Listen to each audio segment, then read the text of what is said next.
उसके हाथ में एक बड़ा सा बॉक्स था जिसे बहुत सुंदर तरीके से कवर और डेकोरेट किया गया था।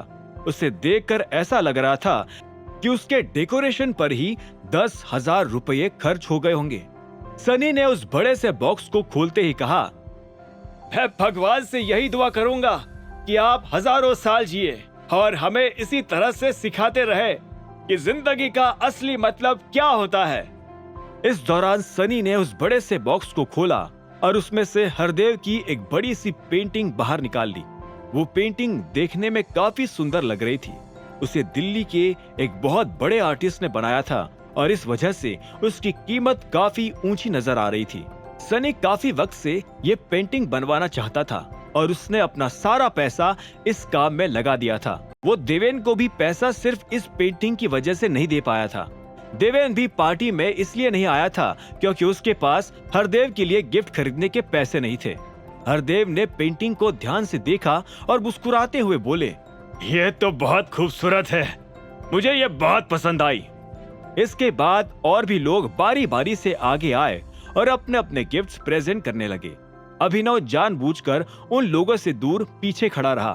उसे इतने लोगों के बीच में अपना गिफ्ट का प्रदर्शन करने का कोई शौक नहीं था। ठीक तभी महफिल में चिराग का आना हुआ और उसके आते ही सारी नजरें उसी की तरफ घूम गई। अभिनव भी कुड़ते हुए उसकी तरफ देखने लगा। उसे अभी तक ये बात खाए जा रही थी कि चिराग इतना गिर कैसे सकता था। अपनी धौंस जमाने के लिए वो एक लड़की को नकली अंगूठी कैसे दे सकता था। पता नहीं जब अनन्या को सच पता चलेगा तो क्या होगा। अभिनव ने अपने आप से कहा।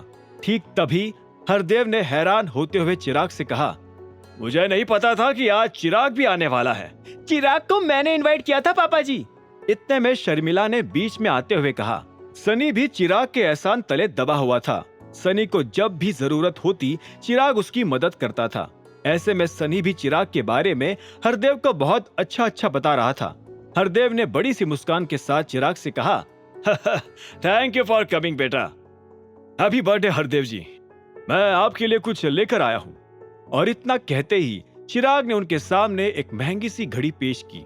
उस घड़ी को देखकर ही सब लोगों की सांसें थम सी गई थी। अनन्या खुद भी काफी इम्प्रेस नजर आ रही थी। ये साफ तौर पर नजर आ रहा था कि चिराग ये गिफ्ट हरदेव को नहीं, अनन्या को इम्प्रेस करने के लिए लाया था और उसमें वो काफी हद तक सक्सेसफुल भी हो गया था। अरे बाप रे, 12 करोड़ की घड़ी! इतने में शर्मिला ने चिल्लाते हुए कहा और अपने दोनों हाथ अपने कान पर रख लिए। उसकी एक्साइटमेंट देखकर अभिनव को और कुड़न हुई। उसने अपने आप से धीरे से कहा, क्या पता ये भी नकली हो। लेकिन अनन्या के कानों में उसके ये शब्द पहुंच गए थे। इसलिए अनन्या ने उसे पलटकर देखा और बोली, क्या कहा तुमने? इससे पहले कि अभिनव उसकी बात का जवाब दे पाता, सनी ने अनाउंसमेंट करते हुए कहा, अब अगला नंबर अभिनव का। अभिनव ने देखा कि सनी उसे देखकर खिसियाते हुए मुस्कुरा रहा था। जब भी वो कोई गंदा काम करने जाता था तो ऐसे ही मुस्कुराता था। इधर अनन्या ने शर्म के मारे अपना सिर पीट लिया था। उसे पता था कि अब अभिनव सब लोगों के सामने उसकी फजीयत करवाने वाला था।